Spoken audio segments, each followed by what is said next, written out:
Smartphone आपकी life का बहुत ही अहम हिस्सा है। तो जब आप इसे खरीदने जाते हैं तो आप क्या करते हैं, सबसे पहले YouTube पे जाके सर्च करते हैं कि best phone under 10,000, best phone under 15, 20,000, 25,000, बहुत सारे देखते हैं। तो प्रॉब्लम यह आती है कि आप जब वो फोन देख रहे होते हैं तो आपको यह समझ में नहीं आ रहा होता है कि आपको फोन लेना कौन सा है। तो मैं आपको इस वीडियो में यही बताऊंगा कि आपको स्मार्टफोन खरीदते वक्त किन किन बातों का ध्यान रखना चाहिए, साथ में आपको क्या क्या करने से आपको जिस प्राइस रेंज में आप फोन खरीदने जा रहे हैं उस प्राइस रेंज में बेस्ट वैल्यू फॉर मनी वाला प्रोडक्ट आप खरीद सकते हैं। तो नमस्कार दोस्तों, मेरा नाम है आशुतोष, आप देख रहे हैं टेक्निकल पोस्टमार्टम यूट्यूब चैनल। तो चलिए शुरू करते हैं।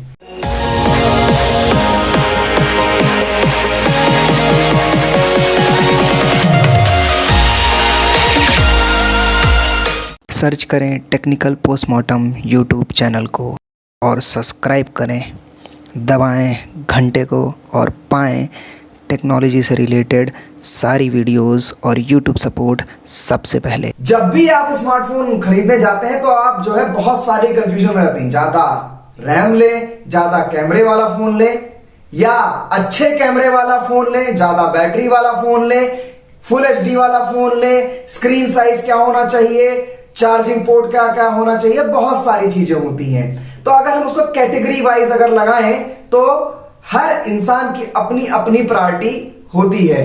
तो इस वीडियो में कम से कम 95% लोगों को भला होने वाला है कि स्मार्टफोन खरीदने के लिए आपको क्या करना चाहिए। 95% वो जिनका बजट कंस्ट्रेन है। बजट कंस्ट्रेन मतलब जैसे मैं 35,000 का फोन खरीदने जा रहा हूं तो मैं स्टिक करूंगा 35,000, मतलब कि ये नहीं है कि मेरे पास अनलिमिटेड बजट है, मतलब कितना भी महंगा फोन हो तो मैं खरीद सकता हूं। तो वो लोग आईफोन और सैमसंग के गैलेक्सी फोल्ड 2 फोल्ड 3 के तरफ ही जाएंगे। लेकिन हम बात कर रहे हैं जो प्राइस सेगमेंट के हिसाब से अपने फोन खरीदते हैं।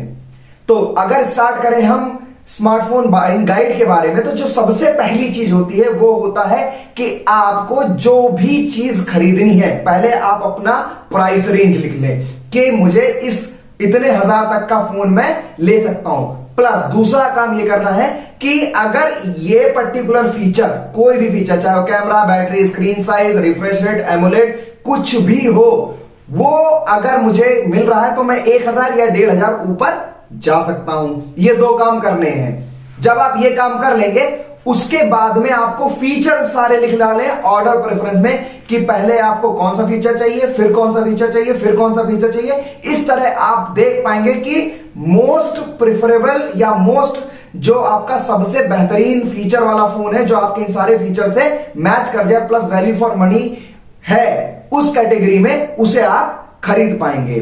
तो स्मार्टफोन खरीदने का यह सबसे पहला आपका स्टेप होता है।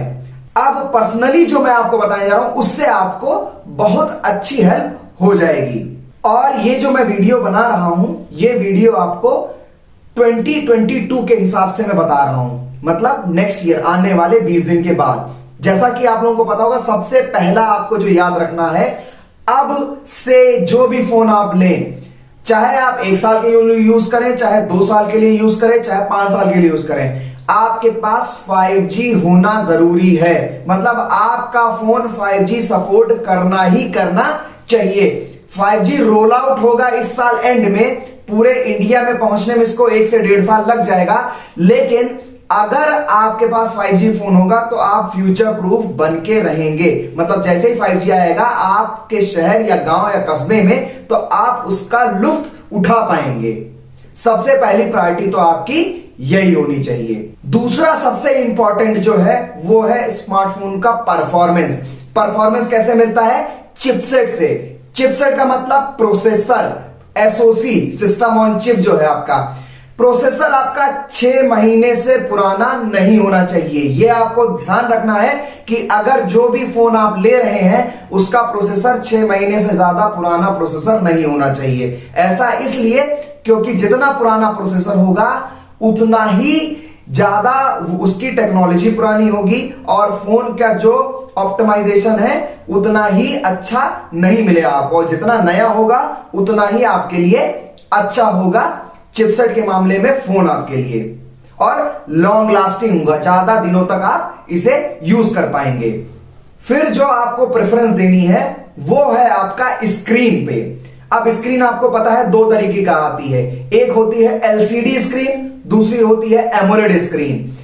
इसमें सबसे ज्यादा कंफ्यूजन होती है कि हायर रिफ्रेश रेट वाली एलसीडी स्क्रीन यूज करें या एमोलेड वाली 60 हर्ट्ज वाली स्क्रीन आपको लेनी चाहिए। तो इस पर्टिकुलर कंफ्यूजन को दूर इस तरह से किया जा सकता है कि अगर आप गेमिंग ज्यादा करते हैं तो इसका मतलब यह आपको हायर रिफ्रेश रेट वाला जो है स्क्रीन आपको चाहिए, तो उस कंडीशन में आपको एलसीडी की तरफ जाना चाहिए, ठीक है। और अगर आप फोन में मल्टीमीडिया यूज करते हैं और फोन पे ज्यादा गेमिंग नहीं इस्तेमाल कर रहे हैं तो आपको एमोलेड को प्रेफरेंस देनी है। तो ये कंफ्यूजन आपकी डिस्प्ले के रिगार्डिंग मैंने आपको बताया है कि किस कैटेगरी के लिए कौन सी डिस्प्ले ज्यादा यूजफुल रहेगी। फिर अगर हम आ जाए नेक्स्ट चीज पे तो वो आता है आपका, अब तो ऑब्वियसली सारे फोन आपका फुल एचडी को ही सपोर्ट करते हैं, लेकिन हो सकता है जब आप बिल्कुल बजट कैटेगरी में चले जाएं तो आपको एचडी वाले फोन भी मिल जाए। तो आपको ये चीज याद रखनी है कि फुल एचडी प्लस वाला ही फोन लेना है, क्योंकि जब फुल एचडी प्लस वाला फोन होगा तो उसमें आपका जो व्यूइंग एक्सपीरियंस है, जो स्मार्टफोन यूज करने का एक्सपीरियंस है, वो बहुत ही अलग नेक्स्ट लेवल पे आप उसको यूज कर पाएंगे। अब उसके बाद में अगर मैं अपनी पर्सनल बात करूं तो सबसे इंपॉर्टेंट आता है बैटरी लाइफ। सबसे ज्यादा जो खराब होता है फोन में वो होता है बैटरी। क्यों खराब का मतलब जिसकी लाइफ सबसे जल्दी डिटोरिएट कर जाती, मतलब 1 साल के बाद ही फोन की जो बैटरी की परफॉर्मेंस होती है वो 20% तक कम हो जाती है। आपको पता नहीं चलता है पर बैटरी सबसे पहले आपकी जो परफॉर्मेंस है उसकी डाउन होती है। तो मैं अगर बात करूं तो मिनिमम बैटरी आपकी 5000 mAh की होनी ही चाहिए। अलोंग विद 5000 mAh के साथ साथ कम से कम 33 वॉट की फास्ट चार्जिंग को सपोर्ट करना ही करना चाहिए।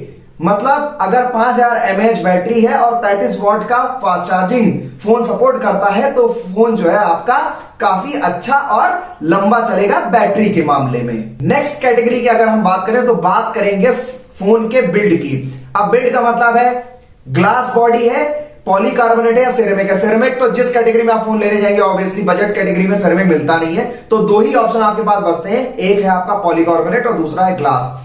दो चीजें आपको याद रखनी है कि इसको आपको समझना कैसे कि आपके लिए कौन सा फोन अच्छा होगा।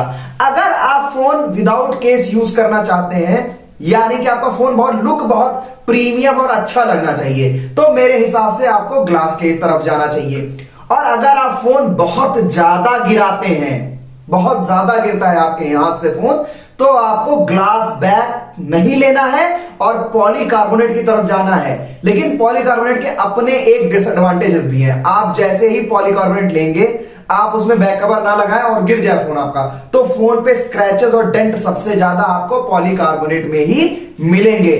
या इसके साथ ही अगर आप ग्लास बैक वाला फोन यूज करते हैं तो उसमें क्या होगा कि आप कवर लगा के रखें और अगर आप कवर हटाएंगे तो जो डस्ट वगैरह से जो स्क्रैचेस आते हैं वो आपके ग्लास पैनल पे पता नहीं चलेगा।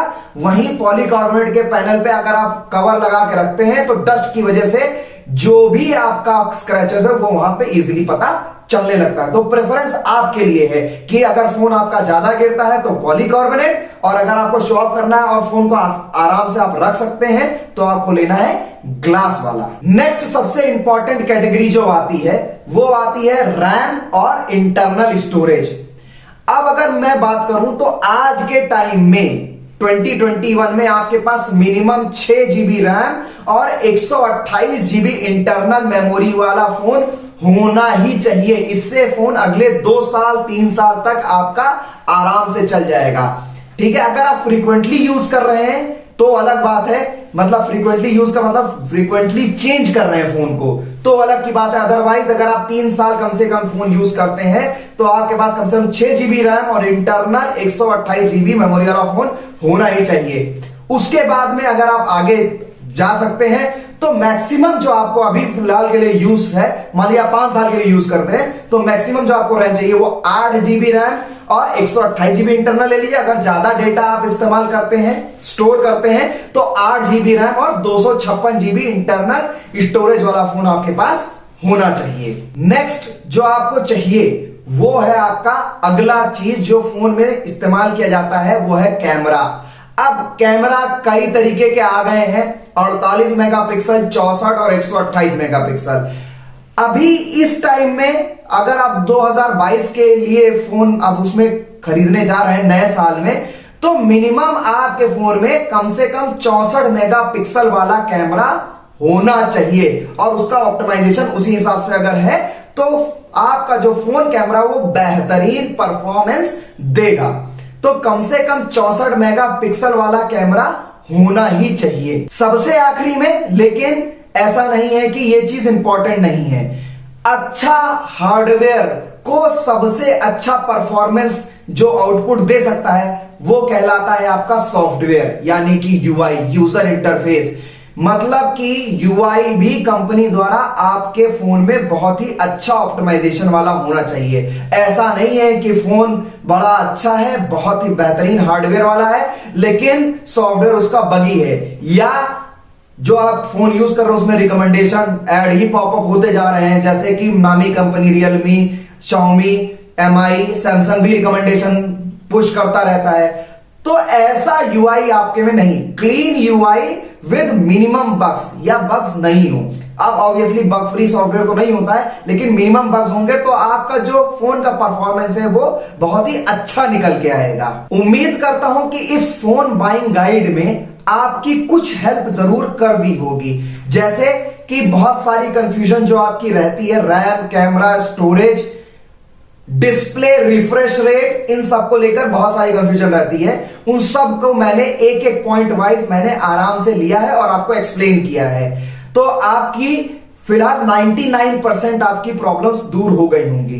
अगर तब भी आपका कुछ भी कंफ्यूजन हो आपको, तो नीचे कमेंट सेक्शन में जाके पूछ सकते हैं, मैं उसका जवाब जरूर दूंगा। उम्मीद करता हूं आपको ये वीडियो पसंद आई होगी।